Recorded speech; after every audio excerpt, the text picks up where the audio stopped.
अंत पर्यायै दर्पण तलैव सकला प्रतिफलति पदार्थमालिका यत्र परमागमस्य बीजं निषिद्धजात्यन्धसिन्धुर्विधानं सकलनयविलसितानां विरोधमथनं नमाम्यनेकान्तम् विरोधमथनं नमाम्यनेकान्तम्।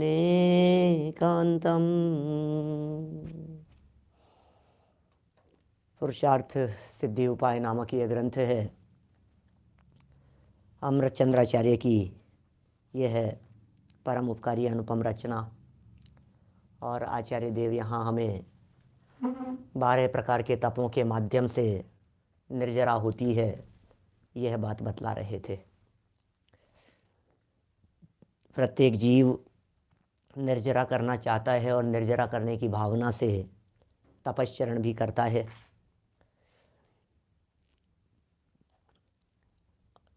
सभी प्रकार के तपों में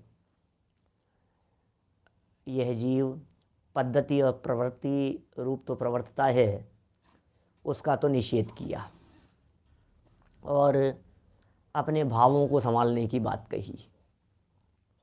6 प्रकार के बहिरंग तप बतलाए और अब यहाँ 6 प्रकार के अंतरंग तप बतलाए जाने हैं। अंतरंग तपों में 4 की चर्चा हम आपके बीच में कल तक कर चुके हैं। आज 5वें तप की चर्चा करेंगे। विनय की बड़ी सुंदर चर्चा हुई, वैयावृत्ति की भी सुंदर चर्चा हुई, प्रायश्चित्त की भी और कल उत्सर्ग की भी हम चर्चा कर चुके थे। उत्सर्ग माने भी त्याग होता है, उत्सर्ग माने छोड़ना होता है। क्या छोड़ें, किसे छोड़ें, कैसे छोड़ें।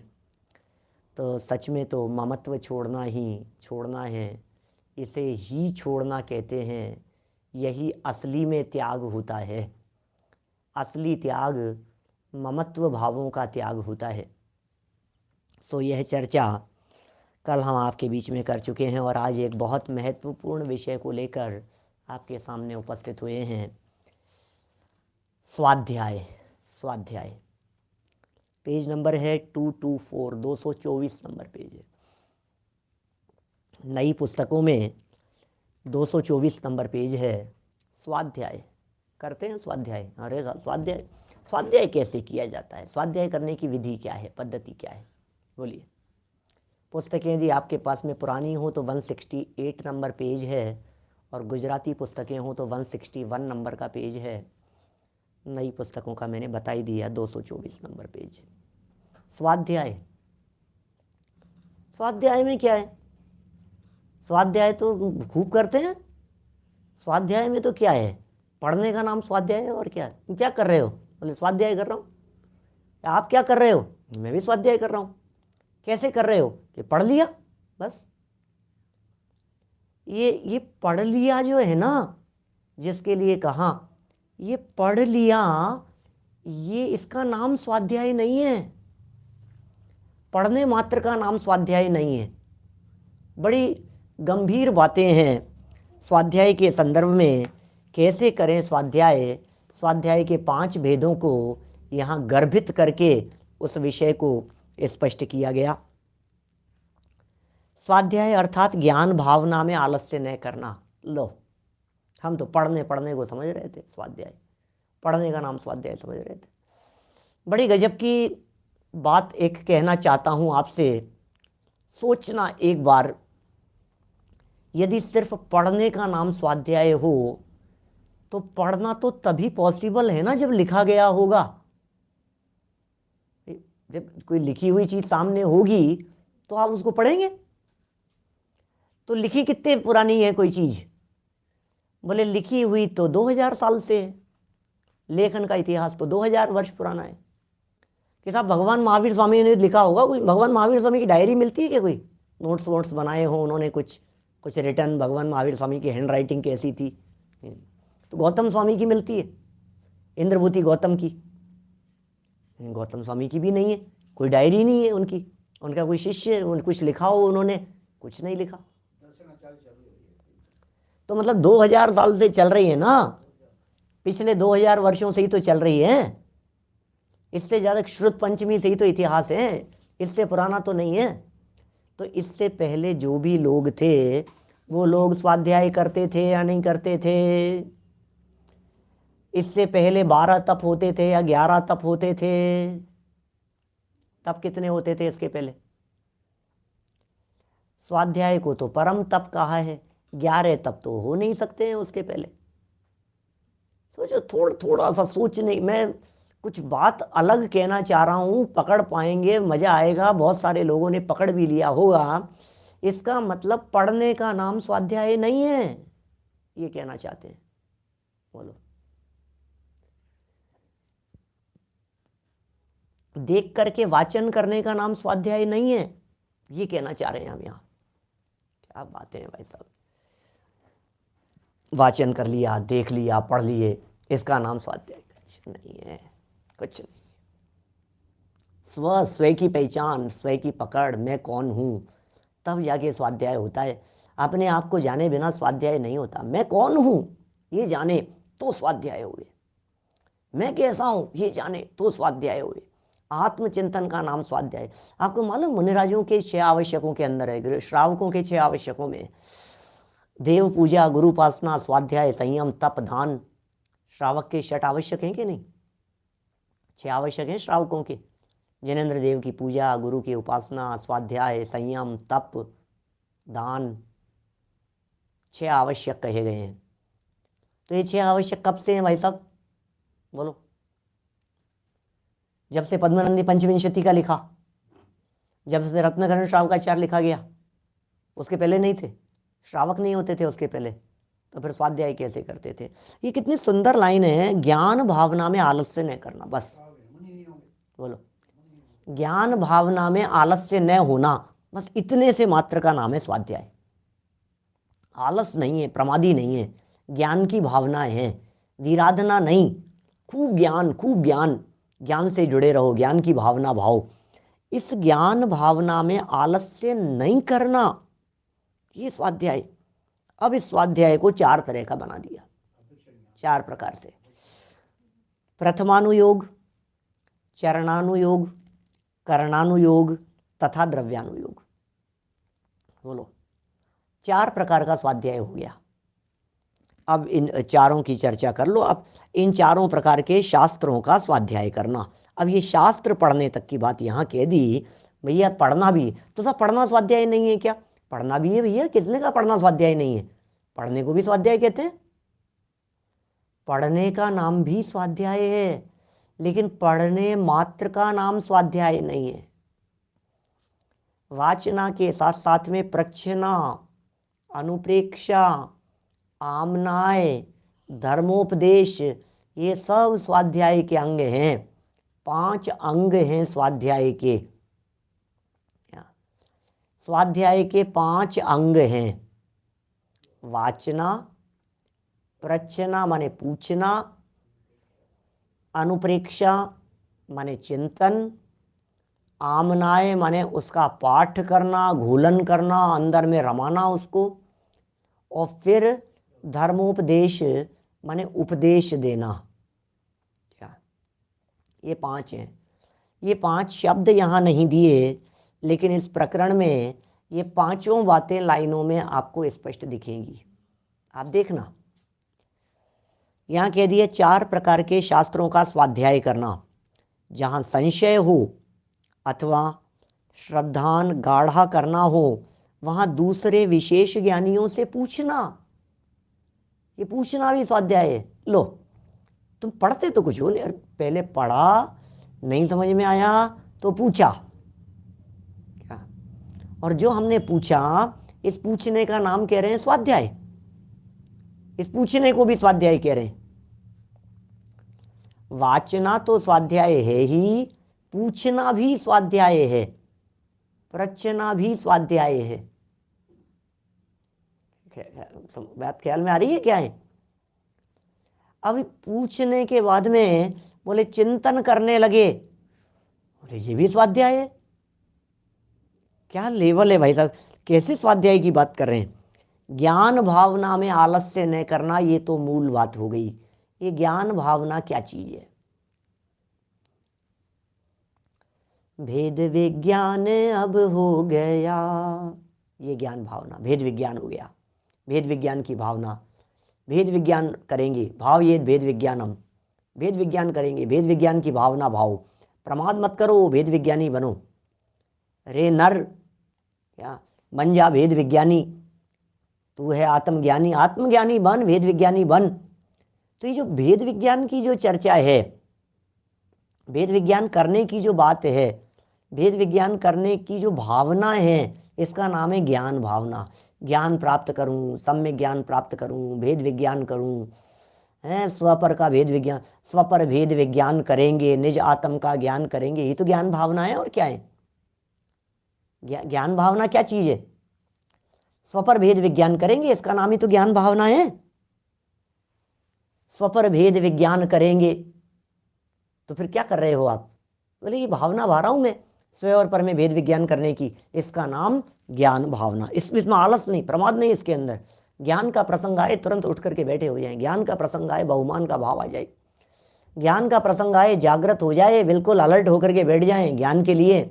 ज्ञान के लिए ही तो सब कुछ है, ज्ञान है तो सब कुछ है, और ज्ञान नहीं है तो कुछ नहीं है। मैं कहता हूँ दुनिया का कोई भी फील्ड हो, आपको यदि नॉलेज है तो आप आगे बढ़ते चले जाएंगे, और नॉलेज नहीं है तो बैठे रहो। आप फोटोग्राफर हैं, कोई बात नहीं, फोटोग्राफर हैं तो क्या हो गया, आपका अपना फील्ड है, लेकिन आपको अपने फील्ड की नॉलेज होनी चाहिए। आप पेपर का बिजनेस करते हैं, आपको पेपर की नॉलेज होनी चाहिए। आप कपड़े का बिजनेस करते हैं, आपको कपड़े की नॉलेज होनी चाहिए। आप ज्वेलरी का बिजनेस करते हैं, आपको ज्वेलरी की नॉलेज होनी चाहिए। क्या आपको पता होना चाहिए क्या चल रहा है, क्या चीज़ है। आपको यदि पता नहीं है तो इसका मतलब आप ठगाए जाओगे। क्या बोलो, आप ठगाए जाओगे भाई साहब, ठगाए नहीं जाना है हमारे को, बेवकूफ़ नहीं बनना है।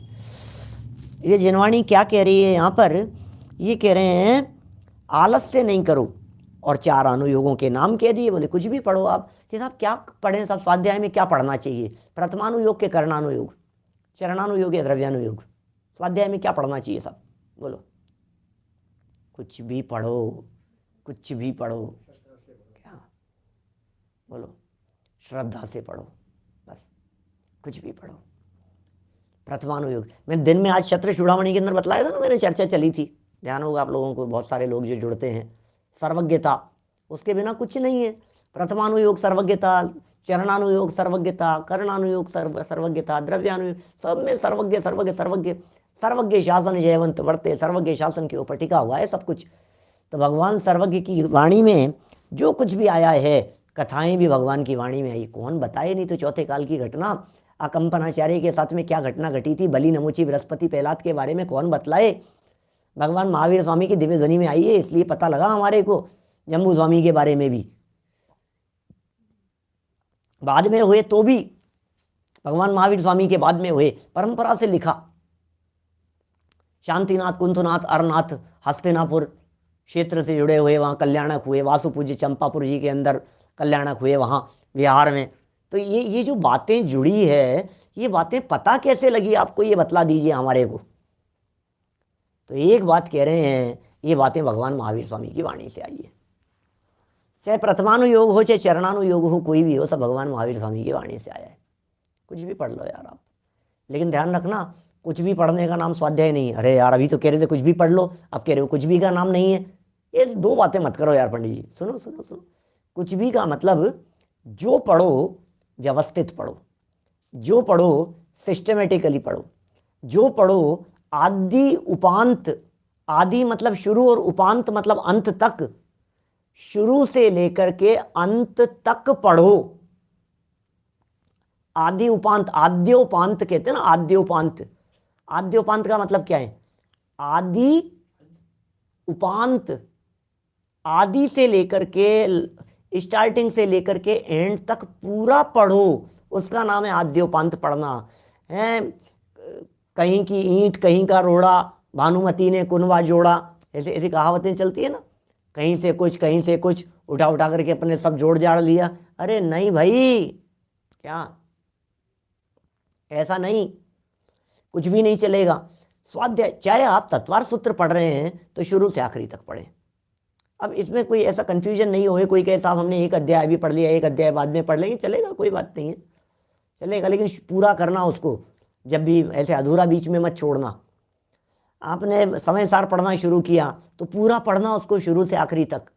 मोक्ष मार्ग प्रकाशक पढ़ना, लेकिन पूरा पढ़ना शुरू से आखिरी तक। आपको जो जचे वो पढ़ो, लेकिन शुरू करो तो उसे अंत तक पढ़ने का संकल्प लो। ये है विधि पूर्वक स्वाध्याय करना। प्रथमानुयोग की कथाएं पढ़ो तो शुरू से लेकर के आखिरी तक, बीच में छोड़ देगा तो महा नुकसान हो जाएगा। एक बात समझ लेना, एक कहावत चलती है, बहुत प्रसिद्ध है, अधूरा ज्ञान सदा नुकसान। अधूरे ज्ञान में तो नुकसान ही नुकसान है, हमेशा नुकसान है। यदि कम जानकारी है तो जानकारी प्रॉपर रखो, जानकारी पर्याप्त मात्रा में रखो, खूब ज्ञान करो फील्ड की, जिस फील्ड में है उस फील्ड की नॉलेज रखो। यहाँ आत्मज्ञान की चर्चा चल रही है, यहाँ ज्ञान भावना की चर्चा चल रही है, यहाँ स्वयं से जुड़ा हुआ है अध्ययन, उसका नाम स्वाध्याय।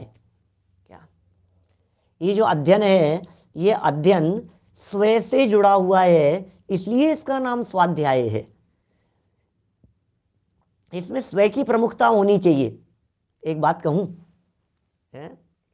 सुनो, ये स्वाध्याय कब कहलाएगा? जब आप किसी को पढ़ाने के लिए नहीं पढ़ रहे हो। स्वाध्याय कब कहलाएगा? जब आप प्रदर्शन के लिए नहीं पढ़ रहे हो। स्वाध्याय कब कहलाएगा? जब आप नंबरों के लिए नहीं पढ़ रहे हो।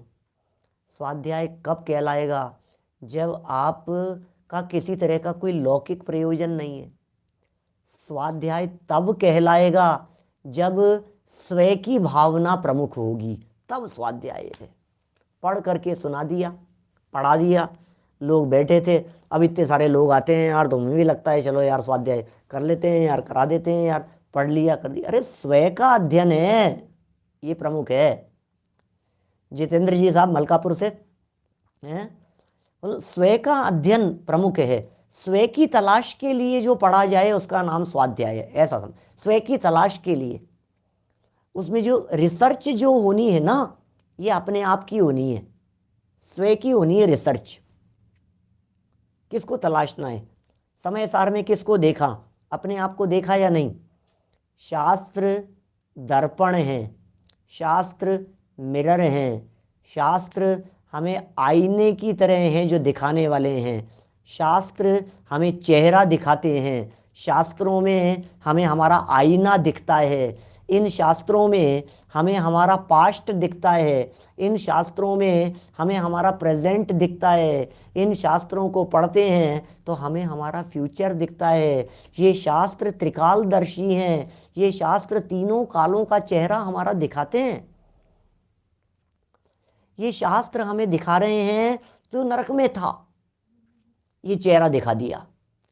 ये शास्त्र हमें दिखा रहे हैं कि देख तू निगोद में था, ये हमें चेहरा दिखा रहे हैं। देख तेरी वर्तमान हालत, क्या देख तेरी पर्याय की हालत क्या हो गई भगवान, ये वर्तमान दिखा रहे हैं। देख ऐसे होते हैं अनंत भगवान, देख ऐसे होते हैं सिद्ध भगवान, देख देख तू अनंत बन सकता है, देख देख तू सिद्ध बन सकता है। बात ख्याल में आ रही है आपके? क्या गजब की बात है, क्या दिखा रहे हैं शास्त्र। अब शास्त्र पढ़कर देखना कितना, शास्त्र पढ़ करके देखना क्या? बोलो, स्वयं को देखना। किसको देखना है बोलो? शास्त्र मार्गदर्शक हैं, शास्त्र प्रदर्शित कर रहे हैं, अपने आप को दिखा रहे हैं। क्या इसलिए हमें अपने आप को देखना है, शास्त्र नहीं देखना, शास्त्र में अपने आप को देखना है। दर्पण देखते हैं तो दर्पण कब देखते हैं? आपने दर्पण कब देखा था लास्ट बार? बोलो भाई, नमन जैन बोलो, कब देखा था आपने? मिरर कब देखा था? बताओ, आज देखा था? मिरर देखा था, दर्पण देखा था, या चेहरा देखा था? क्या कहेगा, चेहरा देखा था हमने, दर्पण नहीं देखा। तो दर्पण नहीं देखा, चेहरा दर्पण देखा, लेकिन दर्पण देख करके दर्पण नहीं देखा, दर्पण देखने के लिए दर्पण नहीं देखा, दर्पण देखा तो अपने आप को देखने के लिए दर्पण देखा। क्या ख्याल में आ गई बात? किस लिए देखा बतलाओ? मिरर देखा किस लिए आपने? अपने आप को देखने के लिए देखा ना। चेहरा देखने के लिए, शरीर देखने के लिए, बाल बनाने के लिए। ऐसे ही हम कह रहे हैं स्वाध्याय, शास्त्र, दर्पण है। इन शास्त्रों के माध्यम से ज्ञानी लोग देखते हैं। क्या देखते हैं? अपना चेहरा देखते हैं। मोक्ष मार्ग प्रकाशक में क्या दिखता है? अपनी भूलें दिखती है कि नहीं? बोलो पारसवारी है जी, बोलो अपनी भूलें दिखती है कि नहीं? दिखती है। अपनी भूलें दिखाई देती? कहाँ दिखाई देती है आपको अपनी भूलें? मोक्ष मार्ग प्रकाशक में देखते हैं। मोक्ष मार्ग प्रकाशक, अरे यार मैं ये गलती कर रहा था, ये भूल हो रही थी भाई साहब मेरे से, अब के ये भूल दोबारा नहीं होगी, अब ये भूल दोबारा नहीं करेंगे। तो कहाँ देखी ये भूल, ये तो बताओ। ये शास्त्र दिखा रहे हैं। तो प्रथमानुयोग, चरणानुयोग, करणानुयोग और द्रव्यानुयोग। हमारे बहुत सारे साथी नए भी हो सकते हैं, मुझे पता नहीं है। मैं बहुत सरल शब्दों में आपको इन 4 आगमों का बंटवारा बतलाता हूँ। मेरे कई सिंगल प्रवचन हैं सिर्फ 4 अनुयोग के ऊपर। गहराई से जानने के लिए अनेक उदाहरणों से, अनेक कहानियों से, अनेक प्रसंगों से, अनेक बातें इधर उधर की सुनाते हुए इन 4 का स्वरूप बतलाया है। मैं सिर्फ और सिर्फ आज नए लोगों को ध्यान में रखकर 2-3 मिनट में आपको इन 4 अनुयोगों की बात बतलाता हूँ, सिर्फ 2-3 मिनट में। सब जुड़े रहें हमारे साथी। प्रथमानुयोग कथाएं हैं। जितनी भी कथाएं, आप नोट डाउन कर सकते हैं, नए लोगों से कह रहा हूँ, जितनी भी कथाएं हैं, जितनी भी कहानियां हैं, जितने भी पुराण हैं, महावीर पुराण, आदिनाथ पुराण, हरिवंश पुराण, सब पद्म पुराण, सब ये सब कहलाते हैं प्रथमानुयोग। ठीक है, प्रथमानुयोग हो गया। कहानियां, प्रसंग, उदाहरण, पुराण, सब प्रथमानुयोग। नंबर 1। सेकंड, चरण। सेकंड नंबर का नाम क्या है? चरणानुयोग। इसमें क्या शब्द दिया है सेकंड नंबर पर? चरणानुयोग। चरण माने क्या होता है? चरण माने होता है आचरण, चरण माने होता है प्रवृत्ति, चरण माने होता है लाइफ कैसी है, क्या करना चाहिए, क्या खाना, क्या पीना, कैसे उठना बैठना, कैसे बोलना, कैसे चलना, ये चरण है। आचरण की चर्चा, ये चरण अनुयोग है। अनुयोग माने लिखने की पद्धति, शास्त्र स्टाइल है ये चरण अनुयोग है। ख्याल में आ गई बात? कठिन तो नहीं है। चरणानुयोग, जहां जहां श्रावकाचार जितने भी पुरुषार्थ सिद्धि उपाय पढ़ रहे हैं अपन, ये क्या है? चरणानुयोग है। प्रथमानुयोग में कथा कहानियां हो गई, चरणानुयोग में श्रावकाचार ग्रंथ हो गए, आचरण की प्रमुखता से चर्चाएं हो गई, ये सब चरणानुयोग की बातें हो गई। ठीक है। नंबर 3, करणानुयोग। करण माने होता है गणित। करण माने क्या चीज है? करण माने है गणित। तो गणित के प्रकरण जहां हो, कैलकुलेशन का प्रकरण जहां हो, मैथमेटिक्स जहां हो, ये सब क्या है? करणानुयोग है। क्या क्या है इनमें करणानुयोग में? कर्म की चर्चाएं, ज्योग्राफी की चर्चाएं, भूगोल की बातें। भूगोल से याद आया, कल विशेष चर्चा करने वाला हूं मैं आप लोगों के बीच में, क्या जैन भूगोल और आधुनिक भूगोल पर। बाद में सुनने वाले लोगों को कुछ विशिष्ट प्रवचन वाले फोल्डर में मिलेगा, 3 लोक वाले फोल्डर में भी मिल सकता है, दोनों जगह। जैन भूगोल और लौकिक भूगोल, उसकी तुलनात्मक चर्चा, कुछ आपस में पृथ्वी गोल है कि नहीं है, कि क्या है, ये कैसी चर्चा है, कुछ ऐसी स्पेशल बात कल करेंगे आप लोगों के बीच में। तो ये करणानुयोग का प्रकरण है। गुणस्थान, कर्म सिद्धांत, 8 कर्मों की चर्चा, ये सब करणानुयोग की बातें हैं। ठीक है, 3 हो गए। प्रथमानुयोग में कहानियां हो गई, प्रसंग हो गए। चरणानुयोग में आचरण हो गए, श्रावकों की चर्चाएं हो गई, मुनिराजों की चर्चाएं हो गई, लाइफ स्टाइल की बातें हो गई, मूल गुण, आचरण, जितनी भी ये सब डिटेलिंग, पूजन पद्धति है, ये भी सब इसमें चरणानुयोग के अंतर्गत ही आता है, व्यवहार। 3rd नंबर पर हमने कह दिया करणानुयोग, गणित की चर्चा, गुणस्थान, मार्गणा वगैरह की चर्चा हो गई। कर्म सिद्धांत की चर्चा हो गई, ज्योग्राफी की चर्चा हो गई। फिर द्रव्यानुयोग है, ये है आत्मा की बातें हैं। द्रव्यानुयोग है शुद्धता की बातें, तत्व की बात। द्रव्यानुयोग है द्रव्य की बात, 6 द्रव्य की चर्चाएं।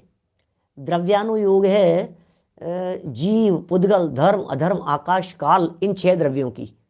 जीव, अजीव, आश्रव, बंध, संवर, निर्जरा, मोक्ष, इन 7 तत्वों की चर्चाएं। ये सब है द्रव्यानुयोग की चर्चाएं। बोले कुछ भी पढ़ो आप, कुछ भी पढ़ो। एक बात और समझ लेना कि ये जो 4 अनुयोग हैं, किसी भी एक अनुयोग का कोई पर्टिकुलर ग्रंथ होता नहीं। सच्चाई तो यह है, ये सब मुख्यता से किए गए बंटवारे हैं। एक अनुयोग की चर्चा में 4 अनुयोगों की चर्चाएं आती है, सब होता है, अपने आप ही आता है। आप यदि पद्म पुराण भी पढ़ेंगे, हरिवंश पुराण पढ़ेंगे, तो उनमें सब 4 ही अनुयोग घूम फिर करके आएगा। जैसे अपन ये पढ़ रहे हैं, मान लीजिए पुरुषार्थ सिद्धि उपाय, कौन से अनुयोग का ग्रंथ है? बोले साहब चरणानुयोग का ग्रंथ है। पक्का चरणानुयोग का ग्रंथ है कि? हाँ जी बिल्कुल, चरणानुयोग श्रावकाचार है, चरणानुयोग का ग्रंथ है। इसका मतलब ये है कि इसमें मुख्य रीति से श्रावकाचार की चर्चाएं हैं। मुझे बतलाइए, क्या इसमें प्रथमानुयोग नहीं आया? क्या इसमें कथाओं की चर्चा नहीं की हमने? क्या इसमें ऐसे अंजन चोर वगैरह के उदाहरणों की और ये सब चर्चाएं नहीं की हमने? ऐसा प्रथमानुयोग आ गया बीच बीच में। निशंकित अंग में कौन प्रसिद्ध हुआ, जब अंगों की चर्चा की थी। निकांक्षित में कौन प्रसिद्ध हुआ, तो ये सब चर्चाएं, प्रथमानुयोग आ गया इसमें। चरणानुयोग है ही। सम्यक दर्शन की चर्चा, 6 द्रव्य तत्व की चर्चाएं, वेद विज्ञान की बातें, ये सब द्रव्यानुयोग है। और जहां जहां थोड़े से गुणस्थान परिपाटी की चर्चा आ जाए कर्म सिद्धांत को लेकर के, वो सब करणानुयोग की बातें। तो एक ग्रंथ में आपको 4 बातें मिल जाएगी। कह रहे हैं किसी का भी अध्ययन कीजिए आप स्वयं पढ़ रहे हैं तो ये कहलाती है वाचना। कुछ व्यवधान हो रहा है क्या बीच बीच में? शायद नेट और कहीं चल रहा हो तो बंद करवा देना, एक बार बाहर देखना, एक बार बंद करा देना। देखिए बात क्या चल रही है कि कोई बात नहीं, तो नेट की है व्यवस्था, अपन क्या कर सकते हैं इसमें। बात ऐसी चल रही है, अपने यहाँ पर 5 भेद बतला रहे थे हम स्वाध्याय के। वाचना, प्रचना, अनुप्रेक्षा, आमनाय, 4 हुए। और फिर कहा धर्मोपदेश। तो सबसे पहले तो खुद पढ़ने की बात कही, पढ़ने की बात कही ना, तो ये तो हो गया वाचना, खुद ने पढ़ा। अब पढ़ने के बाद में फिर सेकंड नंबर है, अरे पढ़ोगे तब तो पूछोगे, पढ़ोगे नहीं तो पूछोगे क्या? पूछना तो सेकंड स्टेप पर आएगा। पढ़ाई नहीं तो पूछोगे कब, ये बताओ? पूछोगे क्या?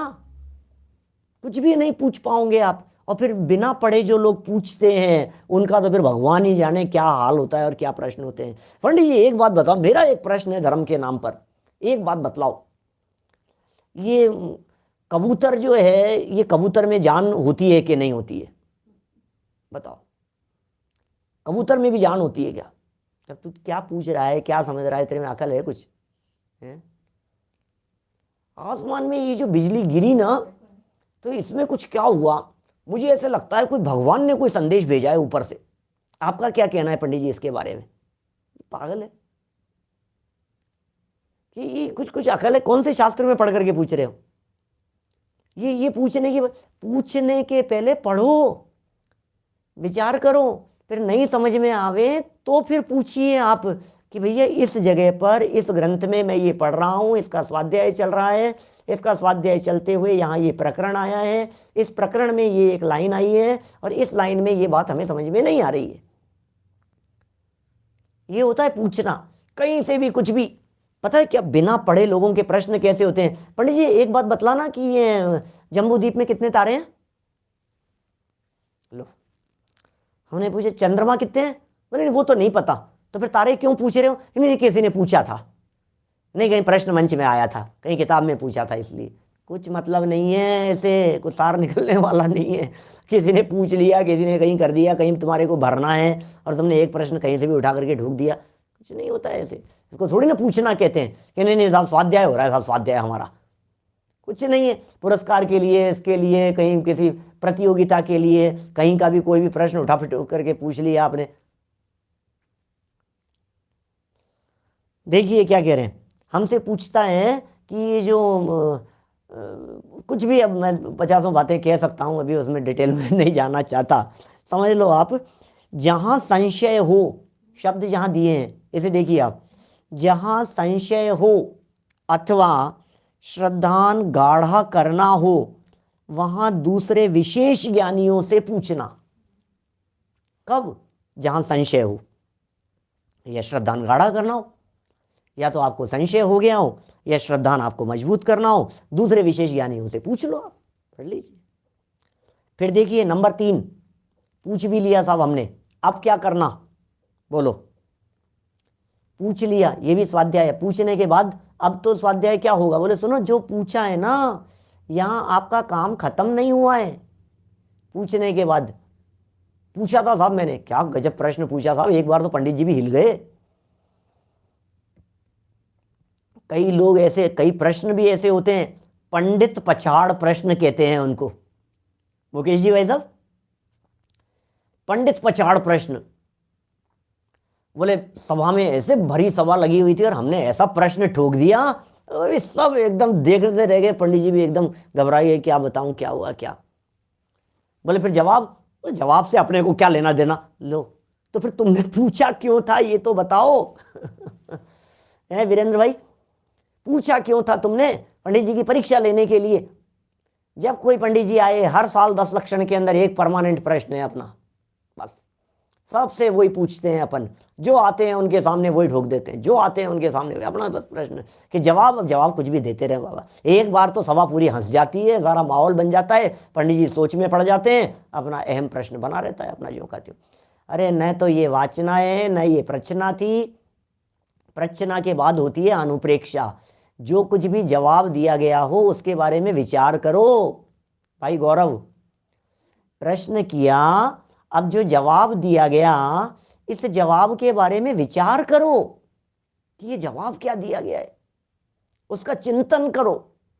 ये 3 नंबर का स्वाध्याय है।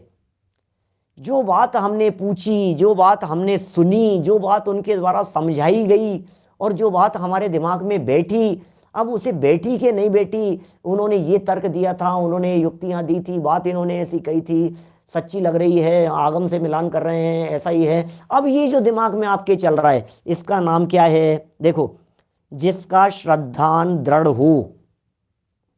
3rd नंबर की बात कर रहे हैं, स्वाध्याय का 3रा भेद है, जिसका श्रद्धान दृढ़ हो उसका बार बार मन में अभ्यास रखना।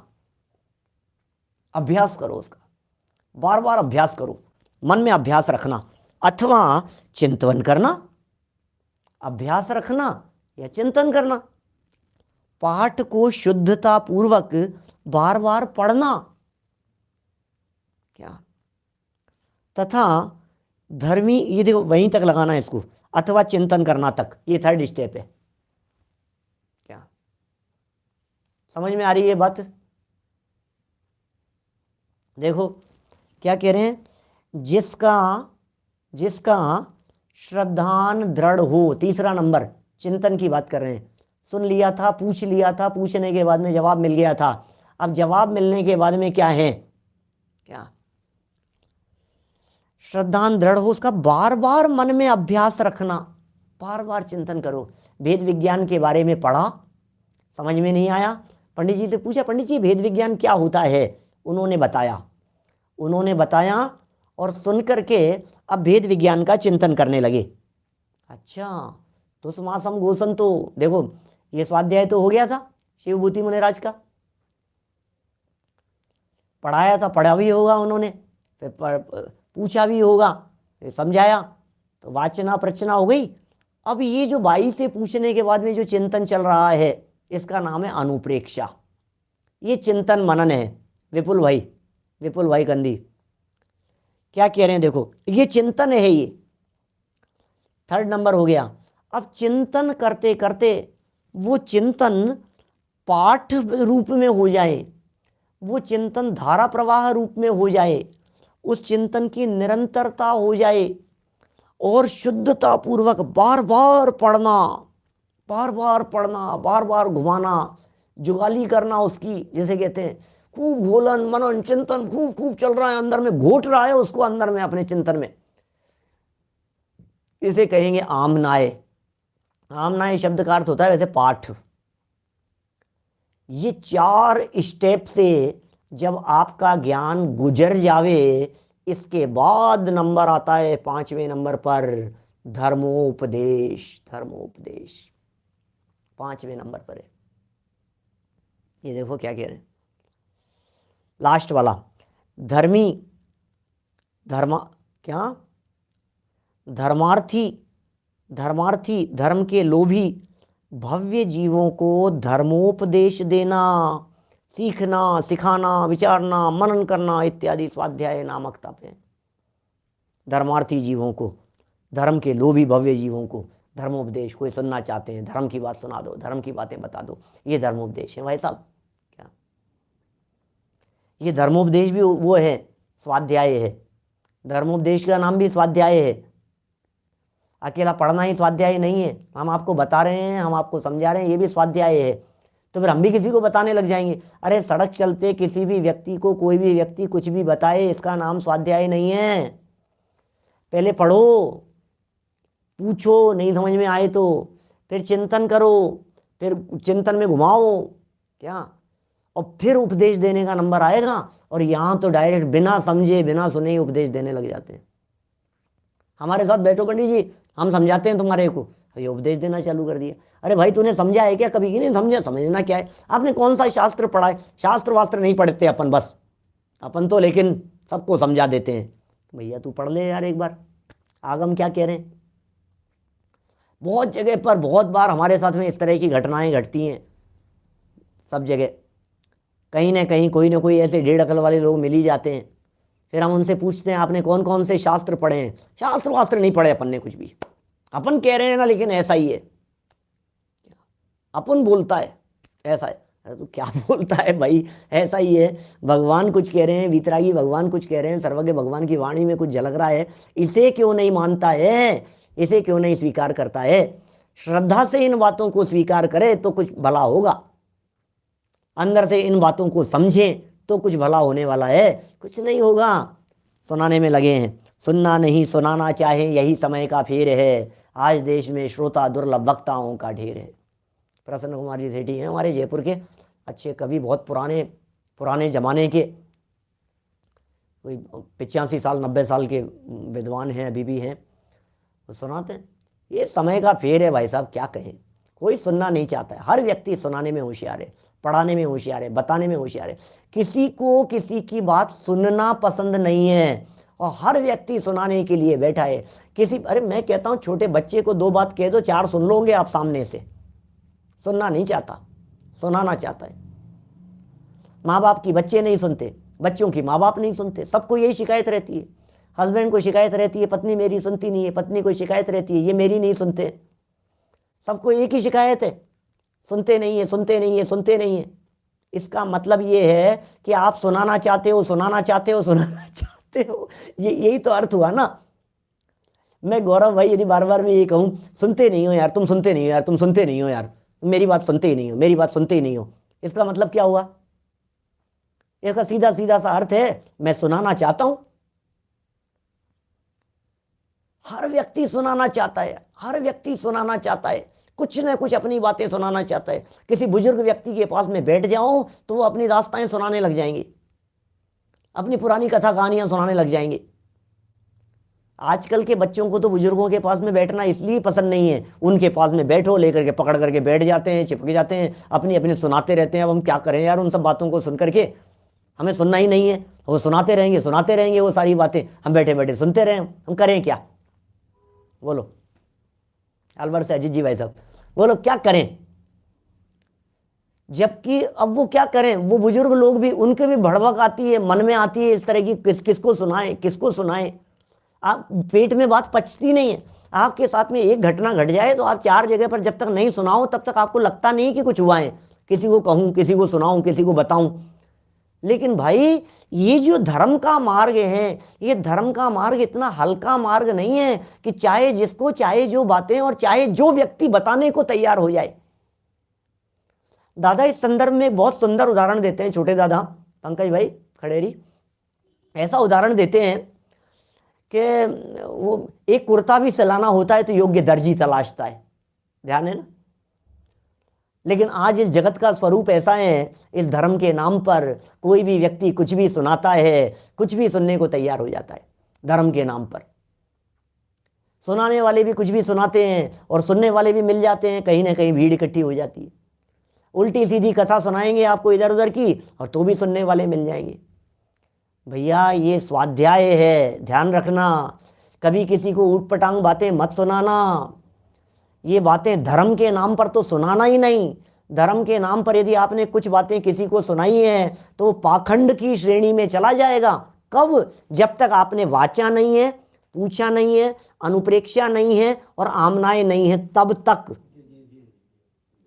वाचना, प्रचना, अनुप्रेक्षा और आमनाएं, ये 4 लेवल से जब गुजरेगा तब तो है यथार्थ उपदेश। और इस 4 लेवल से यदि नहीं गुजरा है, क्या 4 लेवल से आपका ज्ञान नहीं गुजरा है और आपने दिया है धर्मोपदेश, तो इसका मतलब ये है आप पाखंड का प्रचार कर रहे हैं। धर्म के नाम पर पाखंड चला रहे हैं आप। पढ़ो, अभ्यास करो। ये क्या कह रहे हैं यहाँ? धर्म के लोभी जीव भव्य जीवों को देखकर, पात्र जीवों को देखकर मुनिराजों को भी भाव आता है, इस तरह का धर्मोपदेश देने का भाव आता है। फिर इतना ही नहीं, अकेला उपदेश मात्र नहीं, स्वयं भी सीखते चले जाते हैं। मैं उपदेश दे रहा हूँ तो सिर्फ उपदेश नहीं दे रहा हूँ, यहाँ दिखा रहे हैं दौलत राम जी, भैया सीखना सीखना। हम खुद भी सीख रहे हैं, क्या हम खुद भी सीख रहे हैं। सिखाना, सिखा भी रहे हैं। विचारना, अंदर में चल रही है बात। मनन करना, खूब घोलन चल रहा है उन सब बातों का, इत्यादि स्वाध्याय नामक तप हैं। ये सब स्वाध्याय नामक तप कहे हैं। देखिए 4 लाइनें और है नीचे। इसके द्वारा लाभ क्या है भाई इस स्वाध्याय का? बोले इसके द्वारा सम्यक ज्ञान की प्राप्ति होती है, ये लाभ है। अन्य जीवों को सम्यक ज्ञान का बोध होता है। स्वयं को सम्यक ज्ञान की प्राप्ति हो गई, अन्य जीवों को सम्यक ज्ञान का बोध प्राप्त हो गया, बोधि प्राप्त होगी, परिणाम स्थिर होते हैं स्वाध्याय से। एकमात्र स्वाध्याय ऐसा है भाई साहब जिससे हमारे परिणाम निर्मल होते हैं, स्थिर होते हैं। बड़े से बड़े संकट के काल में भी परिणाम यदि स्थिर हो सकते हैं तो एकमात्र स्वाध्याय से हो सकते हैं। अदरवाइज सर फोड़ता रहेगा, लड़ता झगड़ता रहेगा, माथे फोड़ता रहेगा, तू मैं करता रहेगा, कोर्ट कचहरियों के चक्कर लगाता रहेगा। लकड़ियां चलेगी, लट चलते हैं, पत्थर उठा करके फोड़ते हैं, एक दूसरे के माथे फोड़ते हैं। जिंदगी नरक बन जाती है यदि स्वाध्याय नहीं होता है तो। परिणामों की स्थिरता चाहिए और परिणामों की स्थिरता स्वाध्याय के बिना आती नहीं है। स्वयं प्रमुख है ना, उसमें आत्मा प्रमुख है, वहां स्वाध्याय है। संसार से वैराग्य होता है स्वाध्याय करने से। स्वाध्याय नहीं करोगे तो विरक्ति नहीं होती है।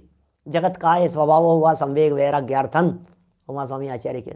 जगत काय स्वभाव हुआ, जगत का स्वभाव, काय का स्वभाव, संसार का स्वभाव, शरीर का स्वभाव, इन सब के स्वरूप को देख देख करके क्या होता है कि ऐसी बात आती है, वैराग्य, वैराग्य भाव जागृत होता है। ओहो क्या करें यार, जगत की स्थिति बड़ी विचित्र है, जगत की स्थिति बड़ी विचित्र है। ये संसार से वैराग्य होता है। धर्म की वृद्धि होती है, धर्म की वृद्धि होती है, इत्यादि अनेक गुण प्रकट होते हैं।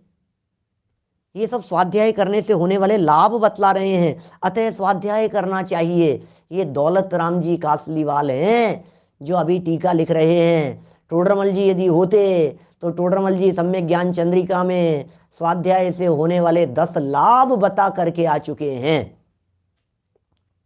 दौलत राम जी कासलीवाल साहब ने कॉपी नहीं की है, कोई बात नहीं। 10-10 लाभ बतलाए हैं, प्रत्यक्ष दिखाई देता है। ऐसा जम्बू द्वीप ऐसा दिखाई देता है, कण कण दिखाई देता है। ऐसा हिमवन पर्वत ऐसा दिखाई देता है, भरत क्षेत्र में ऐसा विजयार्ध पर्वत खड़ा हुआ दिखाई देता है हमारे को, हाथ पे रखे आंवले की तरह स्पष्ट दिखाई देता है। लौकिक अलौकिक सब दिखते हैं। परिणाम निर्मल होते हैं, कषाएं मंद होती है, ज्ञान की वृद्धि होती है, हैं, उपयोग की एकाग्रता होती है, जगत के चराचर पदार्थ स्पष्ट दिखाई देने लगते हैं। क्या गजब गजब की बातें कही है। ये सब स्वाध्याय से लाभ है कि साहब हमें तो कोई लाभ मिला नहीं, इसका मतलब ये तुमने स्वाध्याय किया नहीं। अब आगे ना, हमें लाभ मिला नहीं, इसका मतलब आपने स्वाध्याय किया नहीं। और क्या करें? क्या स्वाध्याय के लिए पांचों अनिवार्य नहीं है, लेकिन पांचवें के लिए 4 अनिवार्य है, चौथे के लिए 3 अनिवार्य है, तीसरे के लिए पहले वाले 2 अनिवार्य हैं, और सेकंड वाले के लिए फर्स्ट अनिवार्य है। किसी व्यक्ति ने सिर्फ स्वाध्याय किया और खुद अपने जीवन में उतार लिया, जिसको जो करना था चिंतन में सब कुछ कर लिया, आगे कोई जरूरी नहीं है, आगे बढ़ेगा। लेकिन जो सेकंड स्टेप पर जाएगा उसके लिए फर्स्ट जरूरी है। जो थर्ड स्टेप पर जाएगा, अरे साहब मैं तो खूब अनुप्रेक्षा चलती है अपने, तो चिंतन मनन चलता है अपने, तो कि कभी पढ़ा है क्या कि नहीं, कभी सुना है क्या कि नहीं, कभी पूछा है गुरु से कि नहीं, तो फिर काहे का चिंतन करता है फिर? न पढ़ा न पूछा न सुना न क्या, फिर काहे का स्वाध्याय चलता है फिर? बोलो। इसलिए भाई ये सब बहुत सुंदर बातें हैं स्वाध्याय की, तो जितनी महिमा गाई जाए उतनी कम है। मैं तो बहुत सारी चर्चाएं स्वाध्याय की प्रेरणा स्वरूप भी दे सकता था। अपने यहाँ 5 भेद यहाँ कहे हैं। खूब स्वाध्याय करें, अध्ययन मनन करें, चिंतन मनन करें, और स्वाध्याय करते हुए जिनवाणी में, जिनवाणी को नहीं, जिनवाणी में माने स्वाध्याय है तो स्वयं को देखें। जैसा मैंने थोड़ी देर पहले कही थी, मिरर है, अपने आप को देखना है। जिनवाणी के माध्यम से हम सब अपने आप को देख करके अपना आत्मकल्याण करें। इसी भावना से बात को यहीं विराम देता हूँ। सूचना, अभी 2 बड़े कार्यक्रम अभी एट ए टाइम अपने प्रवचन के समय पर चल रहे थे। एक कार्यक्रम मंगलायतन का चल रहा था, एक कार्यक्रम जिन देशना शिविर का चल रहा था। 2 कार्यक्रम बड़े चल रहे थे। मंगलायतन तो आज वार्षिकोत्सव संपन्न हो रहा है, अभी चल रहा है कार्यक्रम, आप लोग लाभ ले सकते हैं। जिन देशना शिविर का युवाओं के लिए एक विशेष आयोजन चल रहा है, आज से ही शुरू हुआ है, सुबह उद्घाटन था, 24 तारीख तक चलेगा। इसी प्रसंग में कल हम आधुनिक भूगोल के साथ में जैन भूगोल, या जैन भूगोल के साथ में आधुनिक भूगोल की कुछ चर्चा जो पौन घंटे में हो सकेगी हमसे, वो चर्चा विशेष रूप से इस पुरुषार्थ सिद्धि उपाय को गौण करके सिर्फ कल के लिए हम वो चर्चा कल 8 बजे, वही सेम टाइम, अपना same time, same period, same सब कुछ, पुरुषार्थ सिद्धि उपाय की जगह चेंज करेंगे सब्जेक्ट कल के लिए। ये जानकारी है। नए लोग, नए युवा साथी जिनको साइंस में इंटरेस्ट हो, जिनको ज्योग्राफी में इंटरेस्ट हो, हमारे घर के, परिवार के, आप उन लोगों को भी जोड़ सकते हैं, सब लोगों को। और भी बहुत सुंदर सुंदर कार्यक्रम चल रहे हैं। हमारे विराग जी शास्त्रीय निर्देशक हैं, और सब बड़ा बढ़िया चल रहा है धूमधाम से कार्यक्रम। खूब लाभ लेते रहो भैया। मोबाइल खोलो आपको तो ज्ञान की गंगा बह रही है, इसलिए आप लेते रहो खूब। चलिए, जनवाणी। निज निधि निज में बताई, यह अनंत उपकार है, उसके लिए जिनवाणी माँ को वंदना शत बार है, वंदना शत बार है। नमो